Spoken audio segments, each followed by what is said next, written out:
আমাদের খোকন স্টাইরি চ্যানেলের সকল প্রকার পাঠ গল্প দেখতে আমাদের চ্যানেলটি সাবস্ক্রাইব করে পাশে থাকা বেল আইকনে ক্লিক করে অল নোটিফিকেশন অন করে দিন।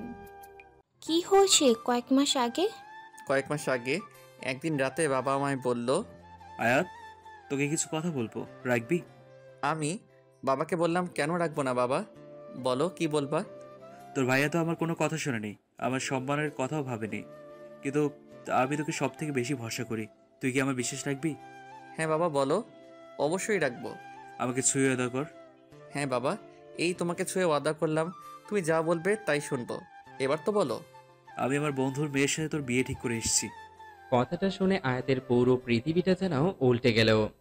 মেয়েটা বর্তমানে বাইরে আছে, কয়েক মাস পর দেশে আসবে, তার কিছুদিন পর তোর সাথে বিয়ে দিব তার। কিরে, তুই রাজি তো? নাকি তুইও আয়ানের মতো কাউকে? আয়াত ওর বাবার কথা ভেবে নিজের ভালোবাসার কথাটা লুকিয়ে বলল, না বাবা, তেমন কিছু না, তুমি যা ভালো বোঝো তাই করো, আমি তোমার বিশ্বাস কখনো ভাঙবো না। আমি জানতাম তুই এই কথাই বলবি। এই নে মেয়েটার ছবি, ফোন নাম্বার দিবি? তার দরকার নাই বাবা, তুই যখন পছন্দ করেছো তখন ভালোই হবে। বাবার এই কথা শোনার পর থেকে আমি তনয়ার থেকে দূরে দূরে থাকতাম, কারণ যতই ওর কাছে যাব ততই ওর মায়ায় জড়িয়ে পড়ব। কিন্তু পাজি মেয়েটা আমাকে খেপানোর জন্য নয়নের সাথে কথা বলার নাটক করলো, সেটা দেখে মাথা গরম হয়ে যায়। তারপর ওকে চর মেরেছিলাম, কিন্তু ওকে চর মারায় ও যতটা না ব্যথা পেয়েছে তার থেকে শতগুণ বেশি ব্যথা আমার হৃদয়ে লেগেছে। তাই তো নিজের ভালোবাসাটাকে আড়াল করতে না পেরে ওকে পাগলের মতো জড়িয়ে ধরে রেখেছিলাম। আমি যদি তনয়াকে এসব কথা বলি মেয়েটা পাগলের মতো হয়ে যাবে, লেখাপড়ার অবস্থা খুব খারাপ হয়ে যাবে। তাই তো ওকে বলেছি ওর পরীক্ষার পর ওকে সব সত্যিটা বলে দেব। কিন্তু আমি ভাবছি আমি যদি ওকে সত্যিটা বলি তাহলে তখন ওর অবস্থা কি হবে। এবার বুঝছো কি সমস্যা? গাদা গর্ত উল্লুক, বলো তোর মাথায় কমন সেন্স বলতে কিছু আছে? তুই তোর বাবার কোনো কথা না শুনি বোকার মতো অদা করে বসলি। আরে আগে আঙ্কেলের কথাটা শুনে তো নিতি। এখন কিছু করার নেই রে। হ্যাঁ, তা থাকবে কেমনে? করার পর তো তুই বন্ধ করে দিছস। আচ্ছা, মেয়েটার ছবি আছে এখন তোর কাছে? হ্যাঁ, আমার মোবাইলে মনে হয় আছে। দেখি। আয়াত মোবাইলটা বের করে অনেকক্ষণ খুঁজে ছবিটা লিমাকে দেখালো। লিমা ছবিটা হাতে নিয়ে বলল, এই জন্যই। আরে তনয়া তো এর থেকেও 1000 গুণ বেশি সুন্দরী। তনয়ার সামনে তো এটা চা কম পানি লাগবে। আচ্ছা, মেয়েটার সাথে কথা বলেছিস? তোর মাথা ঠিক আছে না?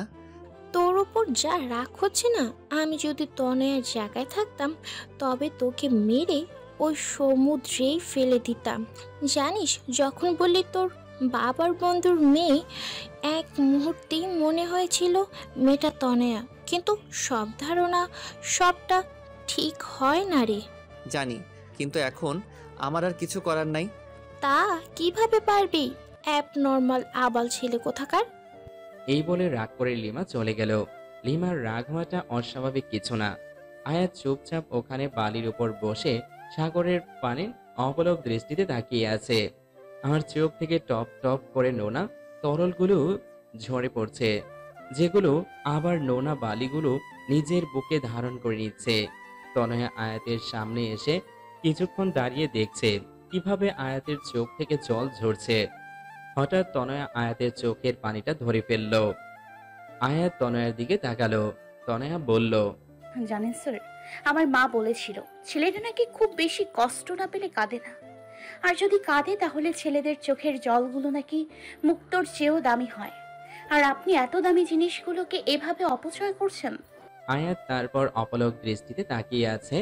তনয়া আবার বলল, মা আরও বলেছেন যদি আমাদের মনে খুব বেশি কষ্ট লাগে তাহলে নিজের কাছের মানুষের কাউকে জড়িয়ে ধরে কাঁদলে নাকি কষ্টটা কমে যায়। আপনিও আপনার কাছের কাউকে জড়িয়ে ধরে কাঁদুন, দেখবেন মন হালকা লাগবে। দাঁড়ান, আমি লিমা আপুকে ডেকে আছি। এই বলে তনয়ার সামনে পা বাড়ানোর আগেই আয়াত তনয়ার হাতটা টেনে ধরল। তনয়া পেছনে ফিরে তাকানোর সাথে সাথে আয়াত তনয়াকে টান দিয়ে নিজের বুকের মাঝে চেপে ধরে। শক্ত করে তনয়াকে জড়িয়ে ধরে আয়াত কান্না করছে। তনয়া কিছু হতভম্ব হয়ে গেল, কিন্তু আয়াতের এই অবস্থা দেখে কিছু বলল না, শুধু বলল, কি হয়েছে স্যার? আমাকে কি বলা যায়? আয়াত তনয়াকে শক্ত করে জড়িয়ে ধরে আছে আর ভাবছে। আমি তোমাকে সারা জীবনের জন্য আমার বুকে রাখতে চাই, কিন্তু আমি জানি আমি হয়তো তোমাকে পাবো না, কিন্তু তবুও বেহায়া মনটা সবসময় তোমাকে আমার করে পেতে চাই। তনয়া আয়াতের থেকে নিজেকে ছাড়িয়ে বলল, চলুন স্যার, কিছুক্ষণ সাগরের পানিতে পা ডুবিয়ে হাঁটি। সমুদ্রের বিশালতায় তাকিয়ে নিজের কষ্টগুলোকে সমুদ্রের ঢেউয়ের সাথে মিশিয়ে দিই, যাতে ঢেউ পারে এসে আমাদের সকল কষ্টগুলোকে নিজের সাথে ভাসিয়ে নিয়ে গিয়ে সমুদ্রের বুকে মিলিয়ে দেয়। তারপর তনয়া আয়াতের হাত ধরে সমুদ্রের পাড়ে হাঁটতে লাগলো। আয়াত তাকিয়ে দেখছে তনয়াকে। তনয়ার চুলগুলো প্রবল বাতাসে বারবার ওর মুখে পড়ছে, আর তনয়া সেগুলো বারবার সরানোর বৃথা চেষ্টা করছে। আয়াতের মন চাচ্ছে তনয়ার অবাধ্য চুলগুলো নিজ হাতে ওর কানের পিছনে গুজে দিতে, আলতো করে তনয়ার গালটাকে ছুঁয়ে দিতে, ওর চোখের দিকে তাকিয়ে চোখের গভীরতায় হারিয়ে যুগ যুগ কাটিয়ে দিতে, আর বারবার বলতে ইচ্ছে করে, I love you Tanaya, I love you a lot. হঠাৎ ফোনের রিং এর শব্দে আয়াতের ভাবনায় ছেদ পড়ল। হ্যাঁ লিমা, বল। সরি, তখন তোর উপর রাগ উঠে গেছিল, তাই তোকে যা তা বলে ফেলেছি। It's okay. শোন আয়াত, ভবিষ্যতে কি হবে তা হয়তো আমরা জানি না, কিন্তু বর্তমানকে তো আমরা নিজেদের মতো সাজাতে পারি। তোর জীবনে পরবর্তীতে কি হবে তা আল্লাহর উপর ছেড়ে দে। কিন্তু যে 2 দিন তুই এখানে আছিস, তনয়ের সাথে ভালোভাবে কথা বল, ওর সাথে ভালো সময় কাটা। হতে পারে এই 2 দিন তোর জীবনের সবচেয়ে সুখের মুহূর্ত হয়ে স্মৃতির পাতায় রয়ে যাবে। পারলে আমার কথাটা রাখিস। বাই। লিমা ফোনটা কাটলে আয়াত ফোনটা পকেটে রেখে তনয়াকে বলল, তনয়া। হ্যাঁ বলুন স্যার। আচ্ছা তনয়া, যে 2 দিন আমরা এখানে থাকবো সেই 2 দিন কি আমরা বন্ধু হতে পারি? মিষ্টি একটা হাসি দিয়ে কেন নয়? থ্যাঙ্কস। তনয়া আয়াতকে ধাক্কা মেরে পানিতে ফেলে দিয়ে হাসছে। এটা কি করলে? কেন আমরা না এখন বন্ধু? আচ্ছা দাঁড়াও, তোমাকেও চোবাবো এখন। নো। বলে দিল দৌড়। সারা দিন দুজনে অনেক মজা করলো। তারপর সন্ধ্যাবেলা দুজন হেঁটে হেঁটে হোটেলে ফিরছিল। তখন আয়াত হাঁটছে আর ভাবছে, যেদিন তনয়া সত্যিটা জানবে ও ঠিক কিরকম রিয়াক্ট করবে তা ভেবেই মনটা সমুদ্রে ওঠা অশান্ত ঝড়ের মতো উথাল পাথাল করছে। কক্সবাজারে যে 2 দিন ছিল সে 2 দিন আয়াত আর তনয়া খুব সুন্দর সময় কাটিয়েছে। লিমার সাথেও ওরা দুজন অনেক জায়গায় ঘুরেছে। তনয়া আয়াতকে সুন্দর একটা শামুকের তাজমহলের শোপিস গিফট করলো। আয়াত প্রথমে নিতে চাইনি, কিন্তু তনয়ার ছেলে মানুষের কাছে হার মানতে হলো। স্যার জানেন, তাজমহল হচ্ছে ভালোবাসার প্রতীক। আয়াত তনয়ার কথার কোনো উত্তর দিল না, শুধু তনয়াকে সুন্দর একটা ওড়না গিফট করলো। তনয়া ওড়নাটা পেয়ে ভীষণ খুশি। তনয়া মনে মনে ভাবছে, হয়তো পরীক্ষার পর স্যার ওকে প্রপোজ করবে। কিন্তু তনয়া সত্যিটা জানলে হয়তো নিজের হুঁশ হারিয়ে ফেলবে। তারপর ওরা বাড়ি ফেরার দিনও তনয়া 3 বার বমি করে, আর তখন আয়াত ওকে ভীষণ কেয়ার করেছিল। বমি করার পর ক্লান্ত হয়ে তনয়া আয়াতের কাঁধেই ঘুমিয়েছিল। তনয়া যখন আয়াতের কাঁধে মাথা দিয়ে ঘুমাচ্ছিল, তখন গাড়ি চলার গতিতে তনয়ার মাথাটা বারবার নিচের দিকে পড়ে যাচ্ছিল বলে আয়াত তার একটা হাত দিয়ে তনয়ার মাথাটা ধরে রেখেছিল। আয়াত যখনই তনয়ার মুখের দিকে তাকায়, তখনই অজানা এক প্রশান্তিতে আয়াতের বুকটা ভরে যায়। কেন যেন তনয়ার থেকে নিজের চোখ সরাতে পারে না। তারপর নিজেই নিজেকে বলে, মিথ্যা স্বপ্ন দেখো, কোনো লাভ নেই, কারণ মিথ্যা সব মানুষকে শুধু মিথ্যা আশা দেয় আর কষ্ট দেয়, এর বাইরে কিছুই দেয় না। তনয়া কিছুটা পথ ঘুমিয়েছিল, আর কিছুটা পথ ঘুমের অভিনয় করেছিল, কারণ ঘুম ভাঙলে যে আয়াত তার হাতটা কাঁধটা থেকে সরিয়ে নেবে। তনয়া আয়াতের কাঁধে মাথা রেখে ভাবছিল, ইস, এভাবে যদি সারা জীবন ওর কাঁধে মাথা রেখে থাকতে পারতাম। জানি না কি লেখা আছে আমাদের ভাগ্যে, কিন্তু ভাগ্যে যাই লেখা থাকুক না কেন, সারা জীবন আমি আমার অঙ্ক টিচারকেই ভালোবাসবো। বরিশাল পৌঁছতে পৌঁছতে অনেক রাত হয়ে গেল। প্রায় সব মেয়েদেরই বাড়ির লোক এসে তাদের নিয়ে গেল, কিন্তু তনয়ার বাবা সেদিন শহরে ছিল না। তাই তনয়ার মা আয়াতকে ফোন করে বলেছে ও যেন তনয়াকে বাড়ি পৌঁছে দেয়। তাই আয়াত তনয়াকে নিজের গাড়িতে করে তনয়াদের বাড়ির দিকে যাচ্ছে। এখন কেমন লাগছে তনয়া? জি মোটামুটি ভালো। তোমার কি জার্নিতে অ্যালার্জি আছে? জি স্যার, আসলে আমি এত দূর বসে কখনো ট্রাভেল করিনি। ও, তোমার বাড়ি এসে গেছে? ও, ভেতরে আসুন স্যার। না, অনেক রাত হয়ে গেছে, এখন আর ভিতরে যাব না, বাড়ি যাব। ওকে, কিন্তু একবার গাড়ি থেকে বাইরে বের হন। কেন? আরে, আগে বের হন তারপর বলছি। আয়াত গাড়ি থেকে বের হয়ে দাঁড়াতেই তনয়া হুট করে আয়াতকে জড়িয়ে ধরলো। আয়াত কিছুটা হতবাক হয়ে গেল। তনয়া অনেকক্ষণ আয়াতকে জড়িয়ে ধরে বলল, আমি জানি না পরীক্ষার পর আপনার সিদ্ধান্ত ঠিক কি হবে, কিন্তু এই যে 2টো দিন আপনার সাথে কাটালাম, এটা আমার জীবনের সবচেয়ে স্মরণীয় দিন হয়ে আমার মনের মণিকোঠায় সারা জীবন গেঁথে থাকবে। আপনি যেমন আমার মনে গেঁথে আছেন, ঠিক তেমনই এই স্মৃতিগুলো গেঁথে থাকবে। ধন্যবাদ স্যার, আমার সাথে এত সুন্দর 2টো দিন কাটানোর জন্য। আয়াত আর কিছু বলল না, নিজেকে তনয়ার থেকে ছাড়িয়ে চুপচাপ চলে গেল। পরের দিন থেকে সবাই লেখাপড়া নিয়ে অনেক ব্যস্ত হয়ে পড়ে, কারণ সামনে পরীক্ষা। আয়াত তনয়ার সাথে কথা বলে, কিন্তু খুবই কম। তনয়া পড়ার প্রেসারে আপাতত ভালোবাসার পোকাগুলোকে বক্সে বন্ধ করে রেখেছে। ওদের পরীক্ষা শুরু হলো। পরীক্ষার মধ্যেই তনয়া 18তে পা দিল, কিন্তু পরীক্ষার কারণে কোনো সেলিব্রেশন হয়নি।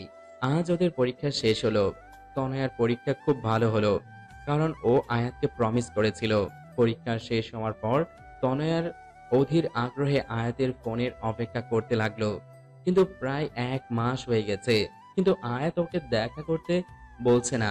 ফোনে তনয়ের সাথে কথা হলেও এই বিষয়ে আয়াত সব সময় এড়িয়ে যায়। এড়িয়ে যাবে না তো কি করবে? আয়াতের তো তনয়ার মুখোমুখি হতেই ভয় করে, ঠিক কি বলবে ওকে।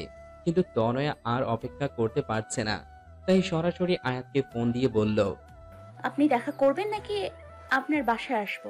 না না, তার দরকার নেই। আসলে আমি তো এখন কিছু কাজে ঢাকা এসেছি, 2 সপ্তাহ পর আসতেছি।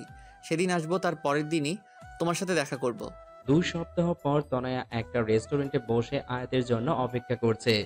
এই 2 সপ্তাহ যে তনয়া ঠিক কিভাবে কাটিয়েছে তা শুধু তনয়াই জানে। কিছুক্ষণ পর আয়াত আসলো। তনয়ার বুকটা দূর দূর করছে। আয়াত ঠিক কি বলবে এটা ভেবে। কেমন আছো? ভালো, আপনি? ভালো। কিছু খাবে? না না স্যার, স্যার। তারপর দুজন অনেকক্ষণ নীরবতা পালন করলো, কিন্তু তনয়া আর অপেক্ষা করতে পারছে না। গত 4 বছরের বেশি সময় ধরে অপেক্ষা করেছে, তাই মুখ ফসকে বলেই ফেলল, স্যার, আপনি যেন কি বলতে চাইছিলেন? হ্যাঁ, কিন্তু ঠিক কিভাবে বলবো সেটা ভাবছি। এত ভাবাভাবির দরকার নেই, সরাসরি বলে দেন। আমি শোনার জন্য রেডি। প্লিজ, আল্লাহ ভালো কিছু যেন বলে। আয়াত কিছুক্ষণ ভেবে বলল, তনয়া, আমার বিয়ে ঠিক হয়ে গেছে। তনয়া অবাক চোখে আয়াতের দিকে তাকালো।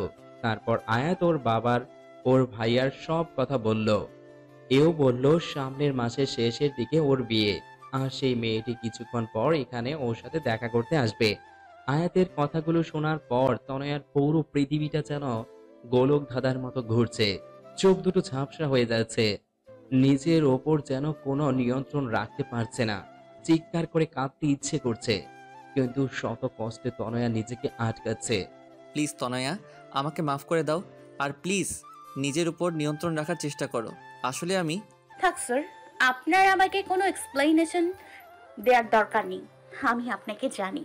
আর আয়াতকে অবাক করে দিয়ে তনয়া বলল, মেয়েটির নাম কি স্যার? আমি জানি না। কি বলেন? যার সাথে বিয়ে হবে তার নাম জানেন না? This is not fair sir. আচ্ছা, ভাবি কি এখন আসবে? আয়াত তনয়ার কথায় হতবাক হয়ে গেল। তারপর বলল, হুম। আমি কি তাকে একবার দেখতে পারি? ভয় নাই, আমি আমার বিষয় কিচ্ছু বলবো না। তনয়া, আর ইউ ওকে? কেন? Yes sir, I am absolutely ওকে। আরে, আপনি আবার এটা ভাবছেন না তো যে আমি উল্টাপাল্টা কিছু করে ফেলবো? পাগল নাকি স্যার? আমি তনয়া, আর আমি এতটা সাহসী নই যে নিজের জাহান্নামের টিকিট নিজে কাটবো। তনয়ার এমন কথা শুনে আয়াতের মুখের ভাষা যেন হারিয়ে গেছে, কিছু বলতে পারছে না। কিছুক্ষণের মধ্যে সেই মেয়েটা আসলো। এসে তনয়াকে বলল, are you Ayat? I am Abani. Yes, বসুন। উনি? তনয়াকে উদ্দেশ্য করে তনয়া বেশ হাসি মুখে বলল, hi, I am Tanaya, IELTS student. ও হাই। তো আপনি আমাদের ভাবি হবেন? হুম। আপনি জানেন আপনি অনেক লাকি, কারণ আপনি আয়াত স্যারকে নিজের জীবন সঙ্গী হিসেবে পাচ্ছেন। স্যার অনেক ভালো মানুষ। এখানে এসেছিলাম কিছু কাজের জন্য, কিন্তু স্যারকে দেখে তার সাথে একটু কথা বললাম। I hope you don't mind. No no. আচ্ছা, আমি তাহলে আসি, কিছু কাজ আছে। বাই ভাবি। By sir. তনয়া একটি বারও আয়াতের দিকে তাকালো না, শুধু সামনের দিকে তাকিয়ে হাঁটছে। আজ তনয়া পা দুটো যেন চলছে না, মনে হচ্ছে পিছন থেকে কোনো অদৃশ্য শক্তি ওর পা দুটোকে আঁকড়ে রেখেছে। কিন্তু তনয়ার এমন আচরণে আয়াত অনেক অবাক হলো। তনয়া চলে যাচ্ছে, আয়াত হাঁ করে ওর যাওয়ার পানে তাকিয়ে আছে। তনয়া নিজের অবাধ্য চোখের জলগুলোকে মোছার বৃথা চেষ্টা করছে। আয়াত বুঝতে পারছে তনয়ার মনের অবস্থা, কারণ আয়াতের মনের অবস্থাটাও তো একই রকম। তনয়া চলে যাবার পর আয়াত নিজেকে আর ঠিক রাখতে পারছে না, তাই অবনীকে বলল। আমার খুব মাথা ব্যথা করছে, আমরা কি পরে একদিন কথা বলতে পারি? অবনী বলল। ঠিক আছে। আয়াত বাড়ি এসে বারবার তনয়াকে ফোন করছে, কিন্তু কেউই ফোন ধরছে না। তারপর বাধ্য হয়ে তনয়ার বাবার ফোনে ফোন করে বলল। আঙ্কেল, তনয়া কি করছে? তনয়ার বাবা বলল। তনয়া নাকি টিভি দেখছে, কার্টুনও দেখছে আর পাগলের মতো হাসছে। এই মেয়েটা না পুরো পাগল। আয়াত বলল। আঙ্কেল, ফোনটা একটু তনয়াকে দিবেন। তনয়ের বাবা ফোনটা তনয়াকে দিয়ে বলল। আয়াত ফোন করেছে। হ্যালো স্যার, কেমন আছেন? ভাবি কেমন আছে? স্যার শোনেন, বিয়ে করছেন, আমাদের কিন্তু বড় করে একটা ট্রিট দিতে হবে, ঠিক আছে? আয়াত তনয়ার এরূপ কথা শুনে পুরো থ হয়ে গেল। তারপর প্রায় রোজ আয়াত তনয়াকে ফোন করত, কারণ আয়াত তনয়াকে নিয়ে খুব ভয় থাকতো। কিন্তু রোজ তনয়া এমন ভাবে কথা বলতো যেন কিছুই হয়নি, যেন তনয়ার স্মৃতি থেকে আয়াত নামটা সম্পূর্ণ মুছে গেছে। আয়াত তনয়ার এমন আচরণের দ্বিধার মধ্যে পড়ে যেত, খুব ভয় করত তনয়াকে নিয়ে। আয়াতের যেদিন বিয়ে হবার কথা, তার কিছুদিন আগে তনয়ার রেজাল্ট দেয়। তনয়া এবারও A+ পায়, সবাই খুব খুশি হয় আয়াতও। কিন্তু এত খুশির মাঝেও আয়াত আর তনয়ার বুকের ভিতরটা জ্বলে পুড়ে ছারখার হয়ে যাচ্ছে। আর আজ আয়াতের গায়ে হলুদ। আর মজার ব্যাপার কি জানেন, আয়াতের গায়ে প্রথম হলুদটা তনয়াই ছুঁয়েছে। আর গিফট হিসেবে আয়াতের দেওয়া ওড়নাটা আয়াতকে দিয়ে বলেছে, এটা অবনী ভাবির জন্য। কারোর শখের জিনিস নিজের কাছে রাখতে নেই। আয়াত কোনো কথা না বলে চুপচাপ ওড়নাটা হাতে নিল। সবার সাথে খুব হাসি হাসি মুখ করে কথা বলেছে তনয়া, কিন্তু ওর মনের ভিতরটা হয়তো আয়াত ছাড়া আর কেউই বুঝতে পারছে না। গায়ে হলুদের পর্ব শেষে আয়াত তনয়াকে বলল। তোমার সাথে আমার কিছু কথা আছে, আমার সাথে এসো। তনয়া আয়াতের সাথে সাথে বলল। হ্যাঁ বলুন স্যার। তনয়া, তুমি কি করে এতটা স্বাভাবিক আছো বলো? কেন স্যার, অস্বাভাবিক হওয়ার মতো কিছু হয়েছে কি? আয়াত এবার নিজের রাগ কন্ট্রোল করতে পারল না, ঠাস করে তনয়ার গালে কষিয়ে একটা চড় মেরে দিয়ে বলল। এই মেয়ে, তুমি কি কিছু বোঝো না নাকি? নাকি তোমার বোধগম্য শক্তি সব শেষ হয়ে গেছে? তনয়া নিজের গালে হাত দিয়ে। আবার মারলেন? এবার কোন অধিকারে মারলেন? আর হ্যাঁ, you are too late sir. আর কথাটা বলার আগেই আয়াত তনয়াকে দেয়ালের সাথে চেপে ধরে বলল। অধিকার কি? অধিকার, তাই না? তোমার উপর যদি আমার অধিকার না থাকে তাহলে কারো নাই। এত রাগ দেখানোর কোনো প্রয়োজন নেই। কিসের জোরে আপনি আমার উপর অধিকার খাটাচ্ছেন? এই বলে তনয়া চলে যেতে চাইলে আয়াত তনয়াকে আরো শক্ত করে দেওয়ালের সাথে চেপে ধরে। আয়াত তনয়ার একদম কাছে চলে যায়, এতটা যে একে অপরের নিঃশ্বাসের অনুভূতি পাচ্ছিল। আয়াত তনয়ার কাছে গিয়ে বলল। আমার ভালোবাসার জোরে আমি তোমার উপর অধিকার খাটাচ্ছি। তনয়া ধাক্কা দিয়ে আয়াতকে দূরে সরিয়ে দিয়ে বলে। একদিন পর যে অন্য একজনকে নিজের স্ত্রী হিসেবে স্বীকার করবে, তার মুখে ভালোবাসা, অধিকার নামক কথা শোভনীয় লাগে না। আয়াত তনয়ার হাতটা শক্ত করে ধরে বলে। চলো, আজ এখন সবার সামনে আমি তোমাকে বিয়ে করব। দেখি কে কি করে, আমি কারো পরোয়া করি না। প্লিজ স্যার, রাগের মাথায় কোনো কাজ করবেন না। রাগ মানুষের গোছানো কাজকেও নষ্ট করে দেয়। প্লিজ বোঝার চেষ্টা করুন স্যার। Just shut up. আয়াত তনয়াকে ওর বাবার কাছে নিয়ে যাবে, এর মধ্যে লিমা এসে বলল। আয়ান ভাইয়া এসেছে তার বউ নিয়ে। কি? আর বাবা? আয়াত তনয়া লিমা তাড়াতাড়ি আয়াতের বাবার কাছে যায়, গিয়ে দেখে আয়াতের বাবা আয়ান ভাইয়ার সাথে কথা বলছেন। আজ আয়াতের জন্য তোমাকে মাফ করে দিলাম। দেখো, আজ আয়াত আমাকে কত খুশি করে দিচ্ছে। দেখো, আয়াত আমাকে দেয়ার কথা রেখেছে, তাই এই খুশির কারণে আমি তোমাকেও মাফ করে দিলাম। আয়াতের বাবার এই খুশি দেখে আয়াত আর কিছু বলতে পারল না। তনয়া আয়াতকে সাইডে এনে বলে, দেখুন স্যার, আজ আপনার বাবা কত খুশি। আপনি কি চান তারই খুশিটা নষ্ট হয়ে যাক? দেখুন স্যার, আমার আপনার উপর কোনো রাগ বা ক্ষোভ নেই। যাক, কেন জানেন? কারণ আপনি নিজের খুশির কথা না ভেবে আপনার বাবার খুশির কথা ভেবেছেন। আর এই জন্যই আমি আপনাকে না পাওয়ার জন্য মনে কোনো রাগ রাখিনি। হ্যাঁ, আপনাকে না পাওয়ার দুঃখ, কষ্ট, আফসোস তো আছে, আর সারা জীবন থাকবে। কিন্তু আমি এটা ভেবে নিজেকে সামলে নিব যে আপনার বাবা মার আপনি সুখে আছেন। স্যার, বাবা মায়ের মতো কেউ হয় না। স্যার, আপনি তাদের কথা মেনে নিন। বাবা মাকে কষ্ট দিয়ে কেউ জীবনে কখনো সুখী হতে পারে না। আর বাবা মাকে সুখী করার জন্য যদি নিজে কষ্ট পায়, তাহলে আল্লাহ সে কষ্টের প্রতিদান একদিন না একদিন ঠিকই দেবে। চলি স্যার, ভালো থাকবেন। আমি আজকেও আসতাম না, কিন্তু আজ শেষবারের মতো আপনাকে একবার দেখার লোভ সামলাতে পারলাম না। ভালো থাকবেন। এটা বলে তনয়া ওখান থেকে চলে গেল। আর আয়াত হা হয়ে ওর যাওয়ার পানে তাকিয়ে আছে। তনয়া একবারের জন্য পিছু ফিরে তাকায়নি। হয়তো নিজের চোখের জলটা আয়াতকে দেখাতে চায়নি তাই।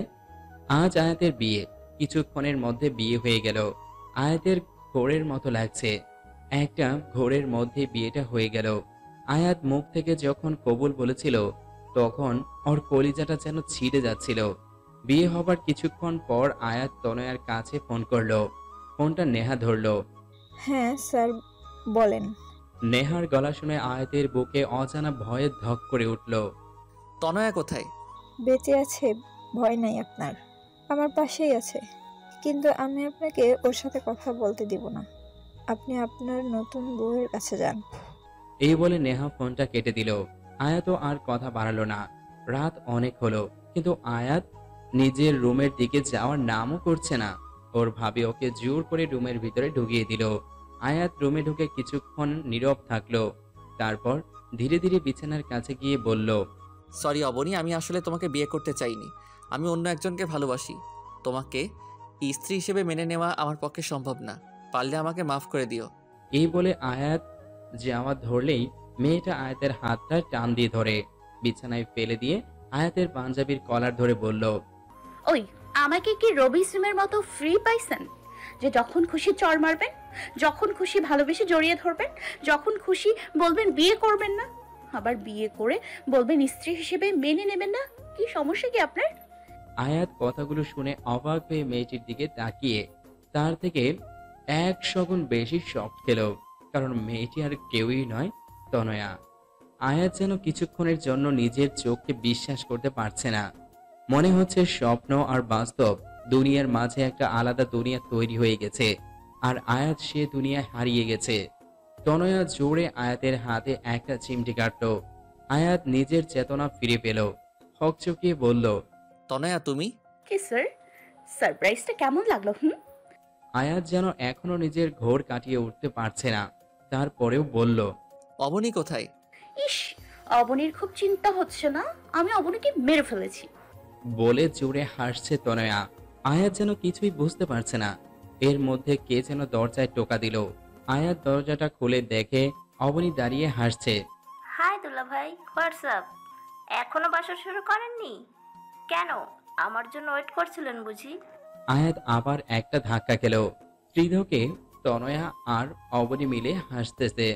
এর মধ্যে বাড়ির সব লোক, যেমন আয়াতের বাবা মা, ভাইয়া ভাবি, লিমা আর নেহা সেখানে উপস্থিত হলো এবং সবাই হাসছে। আয়াত যেন বোকা হয়ে গেছে। কোনটা সত্যি কোনটা মিথ্যা তা যেন একটা ভ্রমের মতো লাগছে ওর কাছে। বাবা, এসব কি হচ্ছে? আমি জানতাম না যে আমার ছেলে তার বাবা মায়ের জন্য নিজের ভালোবাসার মানুষকেও ছাড়তে পারে। মানে?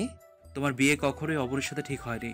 তোমার বিয়ে অনেক আগে থেকেই তনয়ের সাথে ঠিক হয়ে আছে। আয়াত চোখ বড় বড় করে বলে, কি? তাহলে অবনী? অবনী তনয়ের কাজিন। তনয়া যখন আমাদের বাসায় পড়তে আসতো, তখন থেকে আমি বুঝেছিলাম যে তুমি তনয়াকে ভালোবাসো। কিন্তু আমি দেখতে চেয়েছিলাম তুমি তোমার বাবাকে কতটা ভালোবাসো। তাই তোমার বিয়ে তনয়ের সাথে ঠিক করেছিলাম। কিন্তু ছবি দেখালাম অবনীর, মানে তনয়ের কাজিনের।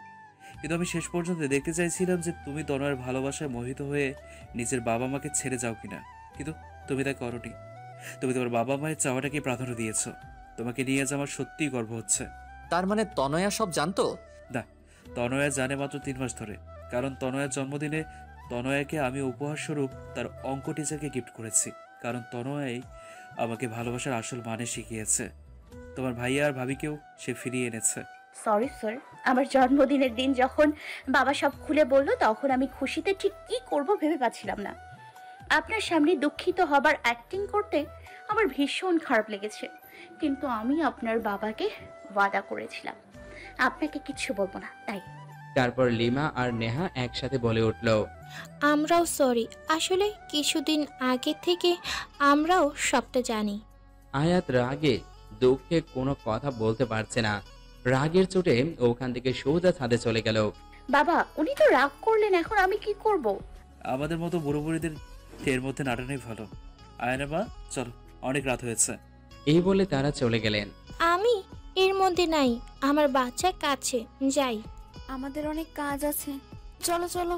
দেখ তনয়া, স্বামীটা তো তোরই, তাই রাগটাও তুই ভাঙা। আমি যাই, নয়নের সাথে একটু ফোনে প্রেম টেম করে আসি। By deer. তনয়া বোকার মতো সবার চাওয়ার বানে তাকিয়ে রইল। তারপর মনে মনে বলল, সবগুলো এক একটা বজ্জাতের হাঁটি, পরে আমিও দেখে নিব। তনয়া ধীর পায়ে ছাদে উঠে দেখে ছাদের এক কোনায় আয়াত দাঁড়িয়ে আছে। তনয়া কি করবে ঠিক ভেবে পাচ্ছে না, তাই আস্তে আস্তে গিয়ে আয়াতকে পিছন থেকে জড়িয়ে ধরল। তারপর আয়াতকে নিচের দিকে ফিরিয়ে বলল, সরি স্যার। আয়াত কোনো কথা না বলে তনয়াকে শক্ত করে জড়িয়ে ধরে হু হু করে কেঁদে ওঠে। আয়াতের কান্না দেখে তনয়াও কেঁদে ফেলে। তারপর বলে, বললাম তো সরি। সরি বললেই সব ঠিক হয়ে গেল বুঝি? জানো এই কয় মাস কি রকম মানসিক চাপের মধ্যে দিয়ে গেছি? ইস, মাত্র কয় মাস, আর আমাকে যে 4.5 বছর ধরে রেখেছেন, তার বেলায় ইটস রিভেন্স। এখন শোধবোধ। তনয়ার কথা শুনে আয়াত মুচকি হেসে বলল, তাহলে তো তুমি কম, কারণ আমি তোমাকে কবে থেকে ভালোবাসি জানো? জানি, লিমা আপু বলেছে। স্যার, যা হয়েছে সব ভুলে যান না প্লিজ, চলুন না নতুন করে শুরু করি। কি করে শুরু করি বলো তো? কেন, আবার কি হয়েছে? তুমি তো এখনো সেই সারের আটকে রয়েছো। আমি এখন তোমার বর, বুঝলা? আয়াত তনয়াকে শক্ত করে জড়িয়ে ধরে কপালে একটা ভালোবাসার পরশ এঁকে দেয়। That's not fair sir. Why? চর মারলেন গালে আর ভালোবাসা কপালে? শুধু গালে কেন, সব জায়গায় ভালোবাসা দিয়ে দিই। এই, একদম না। তা বললে তো হবে না ম্যাডাম, 5 বছর ধরে ওয়েট করছি, আর পারবো না। তনয়া এখন অঙ্কের উপর অনার্স করেছে। আর মজার বিষয় কি জানেন, আয়াতও সেই কলেজেরই প্রফেসর গিরি শুরু করেছে। তনয়াকে দুবেলা অঙ্কের সাথে সাথে ভালোবাসার পাঠটাও শিখায়। মন থেকে যদি কাউকে সত্যিকারের ভালোবেসে চান, তাহলে আল্লাহ নিশ্চয়ই আপনার সাথে তার মিলন দিবে। সমাপ্ত।